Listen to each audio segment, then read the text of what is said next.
India's number 1 varicose veins hospitals ఐబీసీను సంప్రదించండి. మీ నొప్పి లేని ప్రయాణాన్ని ప్రారంభించండి.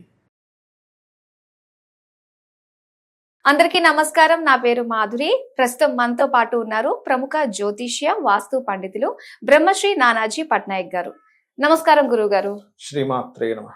గురుగారు, ఆషాఢ మాసం వచ్చిందంటేనే దైవ కార్యక్రమాలు చేయాలి అని చెప్పేసి అంతకుముందు వీడియోలో మీరు చెప్పడం జరిగింది.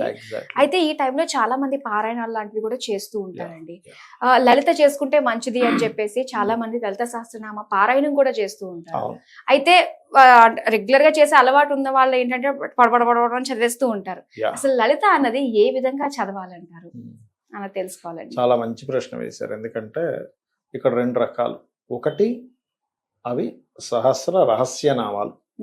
అంటే దాని అర్థం రెండు విషయాలు. ఒకటి ఏదో నామము అనే కోణంలో చూడకుండా ఆ యొక్క నిండు సభలో వసిన్యాది వాగ్దేవతలు తనలో నుంచి 8 కిరణాలుగా బయటికి వచ్చి అమ్మవారి గురించి చెప్పడం జరిగినటువంటిది. అందుకే వసిన్యాది వాగ్దేవత ఋషయ అంటారు. అంటే దానికి ఋషులు ఎవరు అంటే వసిన్యాది వాగ్దేవతలు, ఆవిడలో నుంచే వచ్చిన 8 కిరణాలే ఋషులుగా మారారు. కాబట్టి అది వేదముతో సమానము అంటారు ఆ నామాలను. అంటే వేదమంత్రం ఎంత పవర్ఫుల్లో ఇది కూడా అంతే. మనం వేద ఆశీర్వాదనం చేస్తూ ఉంటారు. ఆశీర్వచనం వేదర్శులు ఆశీర్వచనం చాలా అమ్మో వేదర్శు ఆశీర్వచనం చేస్తున్నారంటే నేను చాలా భక్తిగా ఉంటాం అక్కడ. మరి నామం కూడా అంత గొప్పది. అయితే ఈ నామము చదివినప్పుడు ఒక ఫలితం వస్తుందండి. ఎవరైనా సరే తప్పులు లేకుండా చదివితే ఖచ్చితంగా దాని ఫలితం దానికి వస్తుంది. కానీ దాని అర్థం తెలుసుకొని చదివితే మరింత విశేషమైన ఫలితం వస్తుంది.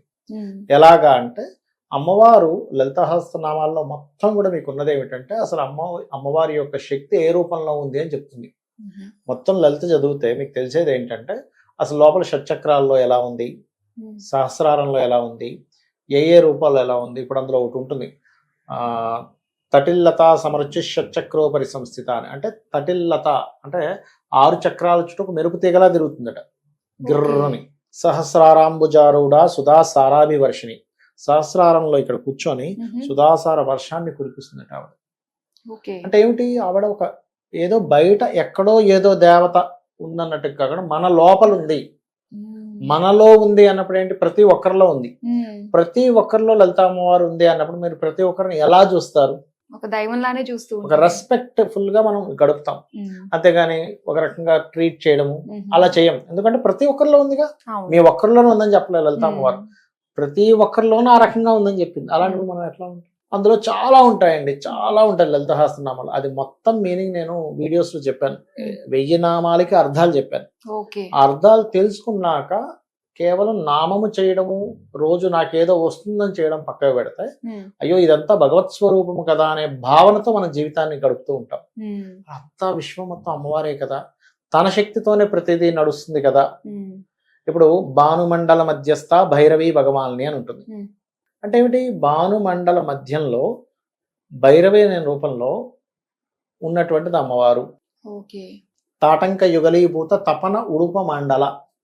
అంటే అమ్మవారి యొక్క తాటంకములు ఏంటి, రవిచంద్రులు. ఉడుప మండలము అంటే ఏంటంటే రవి యొక్క మండలం. కాబట్టి ఏంటి, మనకి చంద్రుడిని చూడంగానే అబ్బా అమ్మవారు ఈ తాటంకంలో ఒక తాటంకం కదా, సూర్యుని చూడంగానే ఇంకో తాటంకం కదా అని ఫీల్ మనకు వస్తుంది. ఎప్పుడైతే మనం దైవ సంబంధించిన దాంట్లోనే పరిపూర్ణంగా ఉన్నప్పుడు ఫస్ట్ మనకి జరిగేది ఏమిటి అంటే మీరు ప్రశాంతంగా జీవించగలుగుతారు. లలితా సహస్రనామాలు ఏదో పొద్దున్న ఒకసారి చదివేశానండి, సాయంత్రం ఒకసారి చదివేశాను, పౌర్ణమి వచ్చినప్పుడు చదివాను, అమావాస్య వచ్చినప్పుడు చదివాను, లేకపోతే అష్టమి నవమి రోజు విశేషంగా చదివేశాను అనుకుంటే దాని ఫలితం అంతవరకు వస్తుంది, రాదని కాదు. కానీ ఎప్పుడైతే మీరు ప్రతి నామానికి శ్రీమాత అంటే మదర్లీ నేచర్, ఈ విశ్వంలో ఎన్ని జీవరాశులు అయితే ఉన్నాయో అన్ని జీవరాశుల్లో ఉండేటువంటి మాతృత్వం ఏదైతే ఉందో అమ్మవారు. ప్రతి జీవరాశి చూడండి, ప్రతిదీ కూడా తన పిల్లల్ని తను కాపాడుకుంటుంది. ఎవరు చెప్పరు నువ్వు ఈ పిల్లల్ని ఇలా పెంచాలి, నువ్వు ఫుడ్ తీసుకొచ్చి ఇవ్వాలి. ఎవరైనా నేర్పిస్తారా చెప్పండి? ఇప్పుడు ఒక పిట్ట ఉంది, ఆ పిట్ట గుడ్లు పెట్టక ముందే గూడును కడుతుంది. అది ఎక్కడ ఇంజనీరింగ్ చేసింది చెప్పండి? అంటే భగవత్ శక్తి అలా ప్రేరేపితం చేస్తుంది. నువ్వు చెయ్యి అని తనకి స్పృహ వచ్చేలా చేస్తుంది. ఎక్కడైనా క్లాసెస్కి వెళ్తుందా, ఇంజనీరింగ్ చేస్తుందా, లేకపోతే దానికంటే కోర్స్ ఉందా, ఇన్ని రోజులు కోర్స్ చేయాలని ఉందా, దానికి ట్రైనింగ్ ఉందా? ఎక్కడా ట్రైనింగ్ తీసుకోదు, ఎక్కడా కోర్స్ తీసుకోదు. దానికి ఎవరు చెప్తారో తెలియదు, ఇస్తుంది అంతే. అలా ఏంటంటే ప్రతి ఒక్కరిలో ఉండేటువంటి మాతృత్వం ఈ శ్రీమాత. శ్రీమాత. మదర్లీ నేచర్ ఈ శ్రీమాత. ఆ మదర్లీ నేచర్ అనేది లేకపోతే విశ్వం ఏమైపోతుంది ఒకసారి ఆలోచించండి. శ్రీ మహారాజ్ని, రాణులకే రాని అంటే పరిపాలించే వాళ్ళందరికీ ఆవిడే పైన అని అర్థం చేసుకోవాలి. ఎవరున్నారు ఇప్పుడు పరిపాలిస్తుంది ఎవరంటే అమ్మవారు.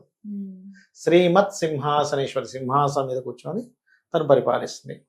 చిదగ్నికుండ సంభూత అంటే చిదగ్నికుండం నుంచి బయటకు వచ్చింది. చిదగ్నికుండ సంభూత దేవకార్య సముద్యత, దేవకార్యం కోసం. అంటే ఇక్కడ మనం అర్థం చేసుకోవాల్సింది ఏమిటంటే అమ్మవారు ఆ చిదగ్నికుండం నుంచి వచ్చింది. ఎలా వచ్చింది? వీళ్ళందరూ వెళ్ళి అడిగారు అక్కడికి. అంటే ఏంటి, ఈ బండాసురుడి బాధలు తట్టుకోలేక ఈ దేవతలు అందరూ వెళ్ళి అడుగుతారు. ఈ విశ్వం యొక్క ఈ ఏదైతే మనకి ఇది ఉంటుందో ఆ ఎండింగ్కి వెళ్ళి అక్కడ ఒక చిన్న బెజ్జంలా చేసుకుని అలా నుంచి అడుగుతారట అమ్మవారు. అడిగితే అమ్మవారు ఏం చెప్తుంది, ఏదో మీరు పిలిచారు కదా అని రాదు. ఇక్కడ మనం ఒక పాయింట్ని అర్థం చేసుకోవాలి. ఇప్పుడు మనం చూడండి, మనకి ఏదైనా కావాలి, మనం బ్రతిమలాడుకుంటాం, లేకపోతే తపస్సు చేస్తాం, దాని గురించి ఒక రీసెర్చ్ చేస్తాం.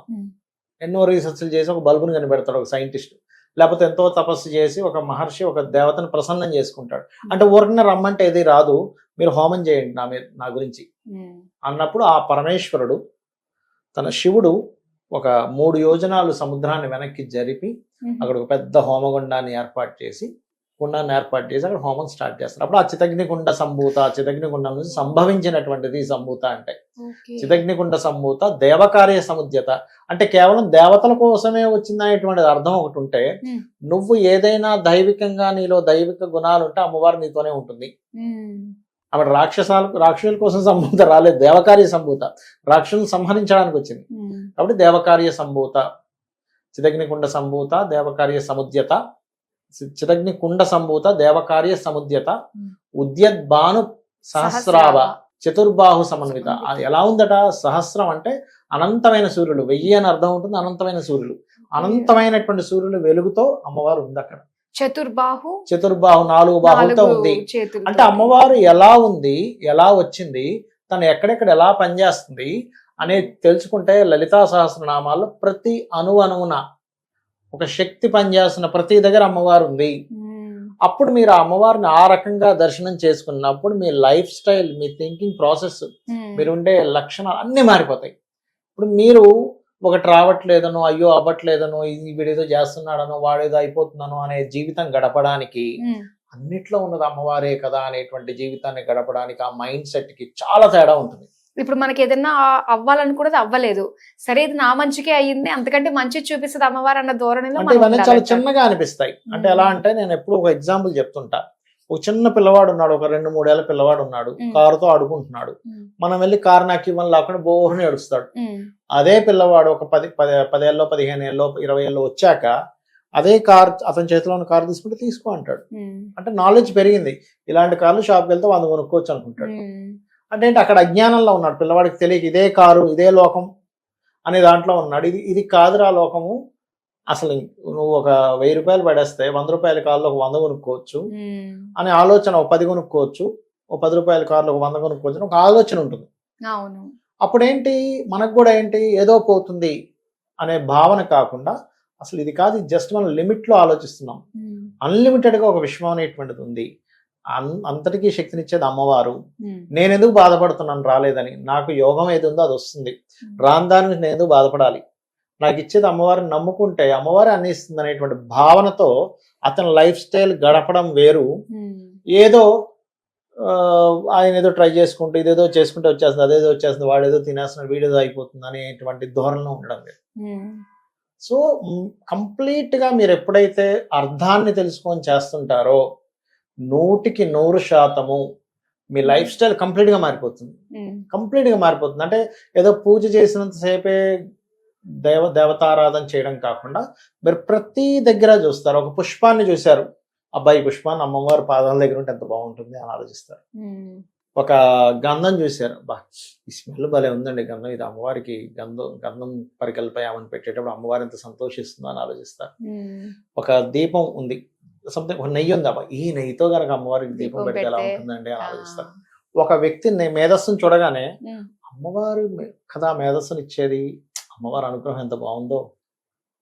ఒక వ్యక్తి శక్తి, మంచి ధైర్యంగా ఉన్నాడు, ధైర్యాన్ని ఇచ్చేది ఎవరు? ధైర్యలక్ష్మి.